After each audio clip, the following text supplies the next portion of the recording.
If you're over 50 and your content feels invisible, I need to show you something. There's a gardening channel right here on YouTube with 2.4 million subscribers, and he's going to accidentally teach you how to fix your entire content strategy. He has no idea. And actually, I don't know this guy. His name is Mark Valencia.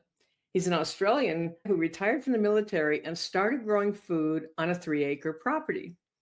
And the way he titles, thumbnails, and packages his gardening videos, it's the exact blueprint you need for your business. So stay with me. This is going to change how you think about content for YouTube. You see, most people over 50 are creating what I call orange flame content. You're showing up, you're being consistent, you're doing everything the guru has told you to do, but yet nothing is catching fire. Here's why. Scientifically, we'll just make this very simple. Orange flame means incomplete combustion. Something's being wasted. Something's being held back. And you know what? Usually it's you. Your real stories, your real failures, your 30 years of actually knowing what works and what does not. You're playing it safe. You're being professional. And you're boring everyone to death, including yourself. Now, I'm not, throwing rocks at you or anything like that. I've been through the same thing. But here's what happens with what I call blue flame content. Now, maybe you've heard of the red and blue ocean in marketing. The red ocean is teeming with competition. The water's running red because everything is consuming each other. Blue ocean is when you stand out. You have something different. You're in that clear blue water. Well, blue flame content is kind of like that. It's what happens when the combustion is complete. Nothing is held back. Nothing is wasted. Every bit of your experience, your personality, your hard-won wisdom is being used. A blue flame burns hotter and cleaner than an orange one. And that is what we are going for. See, you have something that I call experience authority. This is the thing that no 28-year-old guru can fake, no matter how many courses they sell. You don't need to fake it till you make it when you already have made it, lost it, rebuilt it, and can tell the whole story. That is the story. And that is what makes your content burn blue. See, years ago, quite a few years ago now, I used to teach something that people thought was kind of crazy. I told my students to go to magazines.com and look at magazine covers. It doesn't cost anything, and there's pages and pages of current magazine covers. And look for ones that have absolutely nothing to do with their business. There's yoga, there's fishing, there's a cooking magazine, many of them, home renovation magazines, whatever catches your eye. And then I said, take those headlines and turn them into your headlines. Here's what I mean. Let's say a fishing magazine cover says, catch the big one without leaving shore. Okay. But what if that could become an email subject line about landing high-ticket clients without cold calling? You just take the concept and switch it up with your niche market, your topic. And people went nuts for this. It worked because you were borrowing the emotional architecture of a proven headline and filling it with your own expertise. That was the little tiny original spark way before most of us were even thinking about YouTube at all. We were just thinking about writing those headlines. And I did a whole intensive on it and people loved it. So what I'm going to show you now is what happens when that spark becomes a blue flame. I call this strategy market morphing. Instead of swiping one headline from a magazine, you're studying an entire channel, something that's working in a completely different space. Now, I want to emphasize here, a channel that's actually working, not someone that has 10 subscribers and 2 videos. And a lot of things will tell you, well, don't look at the bigger channels, but we can look at them to study what's actually working, topics, niche markets, that kind of thing. And here's what I mean. When you're morphing their format, their title structures, their thumbnail style, and even some of the words that might go with that particular niche, and you use that energy into your content, it's not copying, it's morphing. The key that what makes this different from what the bro marketers are teaching kind of all over the place with something like this right now is that you pick a channel that is natural for you, not what's hot, not what's trending. Just grab it out of the air. Well, this one's popular, so therefore I will force myself to sound like them. No, that's not what this is about. It's not what's trending. You do want to see that they have some success. I will say that. But it's what feels like, how shall I say this? Home. What feels like home? Now, for me, that happens to be a gardening channel. Gardening? Well, that's not what I'm teaching here. But you see, my school, my private community is called the Renegade Bloomer. My backgrounds are floral. I film in my gazebo surrounded by plants or on our property with all the beautiful naturalness of Tucson, Arizona. See, gardening's not a gimmick for me. Creating beautiful spaces is something I love doing. It's literally my world. It's literally how I live every single day. And so when I found the site I'm about to show you, it's called Self-Sufficient Me. And it's a channel with 2.4 million subscribers run by a regular guy growing food on his property with a little sass and a lot of talk. And I thought, I already think like this, only it's with marketing. I already talk like this. I just need to see it through this lens. And suddenly, titles started writing themselves. Now, let me show you what I'm talking about here so you kind of get the idea. Here's the site, Self-Sufficient Me. And it's gardening, 2.4 million people who love gardening. And you will see he just has some really cool ideas. Let's look at the videos here. We'll do that. All right. And so growing your own food is not what you think. Nobody tells you this. What if you change that into something that worked for you? Like creating a successful online business is not what you think. And your thumbnail, nobody tells you this. See what I mean? Okay. But the other thing is, whatever the site is, what kind of words are being used? What would you use in that realm? And that's what I'm talking about, is how you start making it sound like you, how you see it through your own lens. So let's take an example on his site. He has how to grow a thriving food garden surrounded by big trees. Well, my morph could be how to grow a thriving YouTube channel surrounded by big influencers.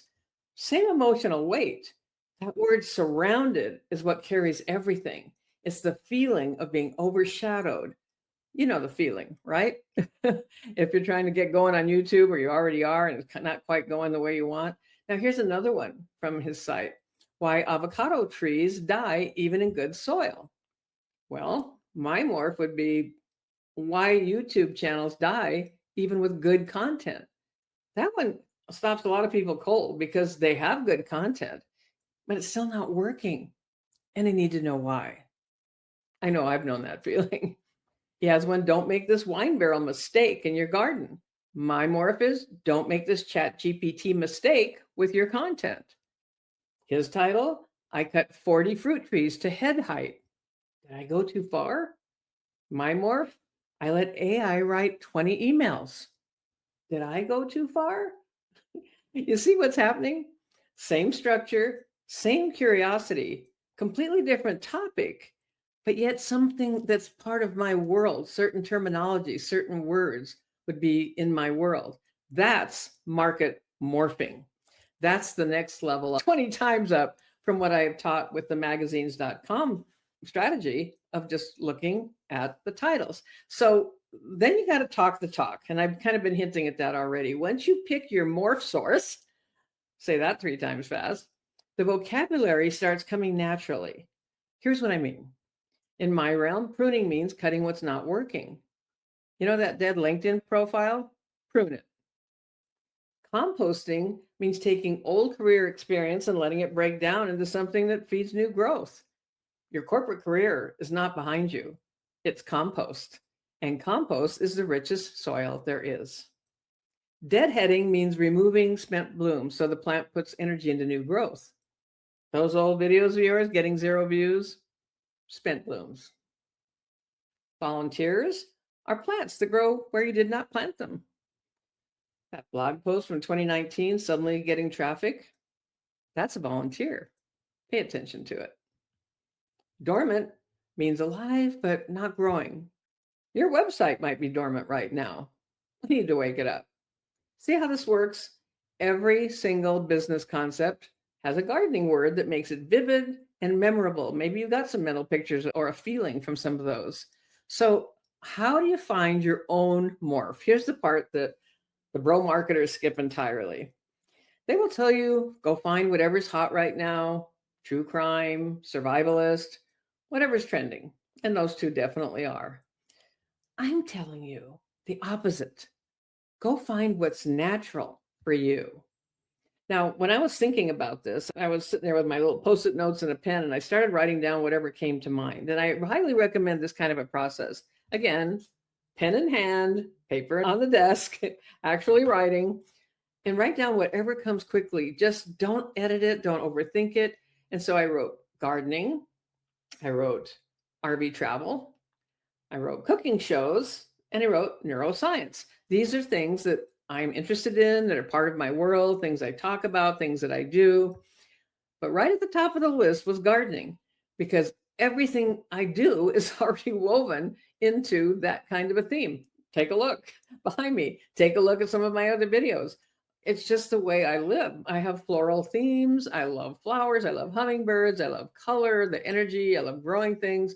It's my brand. It's my set for my YouTube videos. I'm often out in my gazebo or on our property somewhere. That's the other place I go to do videos. And my philosophy of perennials, which are plants that keep growing, blooming and growing and coming back into season after season, and growing more and more. And so for you, it may be something completely different. Maybe now I'm going to say former Marine, though I know once a Marine, always a Marine. So you don't have to tell me that, because I already know very, very well. But let's say you have being a Marine in your history and in your identity, even more important, right? What you relate to. Then your content should feel like a tactical briefing.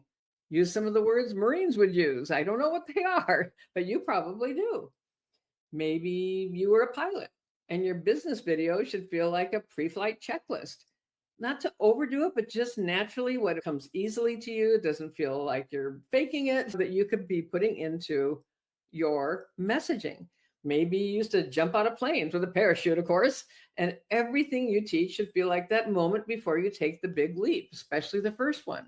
Whatever it is, it should feel like putting on your favorite shirt, a comfortable top, how you show up in real life, not a costume, not something you think you're supposed to do because somebody else did it, but what feels natural for you.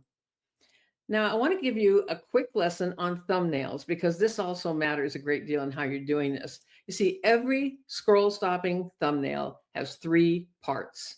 The face, it could be an emotional reaction, surprise, skepticism, excitement, just friendliness, something that makes someone pause, catches your attention.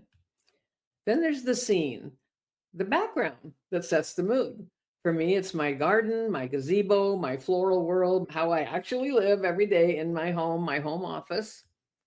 And then there's what I call the spark, the short text on the thumbnail that adds something the title does not. Now, this should only be a few words. You don't need to load it up. It should be like 3 or 4 words, maybe 5 at the most. If the title says, for example, let's just say the title of your video is Why I Sold My Business, then the spark on your thumbnail says, I regret nothing. Just that emotional punch, that curiosity factor. Well, what do you mean you regret nothing? Did you want to sell your business? Did you get what you wanted for it? Why did you sell your business? If the title says How to Grow a Thriving YouTube Channel, surrounded by big influencers, remember our example from the garden site, the spark says myth busted. Boom, just like that. What myth? What are you talking about? Oh, it has something to do with YouTube. Well, what is it, right? That little piece of text is where the blue flame starts. It's the spark. So here's what I want you to take away from this.